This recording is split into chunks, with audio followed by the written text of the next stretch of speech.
இந்திய தாய்மார்களின் நெற்றியில் வைக்கப்பட்ட குங்குமம் அழிக்கப்பட்டதற்காகவே ஆபரேஷன் சிந்தூர் நடவடிக்கை மேற்கொள்ளப்பட்டதாக மத்திய அமைச்சர் ராஜ்நாத் சிங் தெரிவித்துள்ளார். பெஹல்காம் பயங்கரவாத தாக்குதல் மற்றும் ஆபரேஷன் சிந்தூர் நடவடிக்கை தொடர்பாக மக்களவையில் விளக்கம் அளித்த அவர், அப்பாவி மக்கள் மதத்தின் பெயரில் கொலை செய்யப்பட்டுள்ளதாகவும் அதன் காரணமாக பாகிஸ்தானில் இருக்கும் பயங்கரவாதிகளின் முகாம்களை துல்லியமாக குறிவைத்து தாக்குதல் நடத்தப்பட்டதாகவும் தெரிவித்தார்.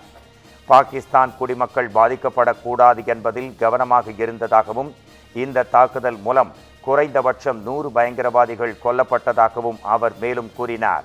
பாகிஸ்தான் மற்றும் ஆக்கிரமிப்பு பாகிஸ்தான் காஷ்மீர் பகுதியில் 9 இலக்குகளை குறிவைத்து பயங்கரவாத முகாம்கள் மீது தாக்குதல் நடத்தப்பட்டதாகவும் இந்தியாவின் நவீன ஆயுதங்கள் மூலம் 7 முகாம்களை இந்திய விமானப்படை முற்றிலுமாக தாக்கி அழித்ததாகவும் கூறினார். 22 நிமிடங்களில் மொத்த தாக்குதலும் நடத்தப்பட்டதாகவும்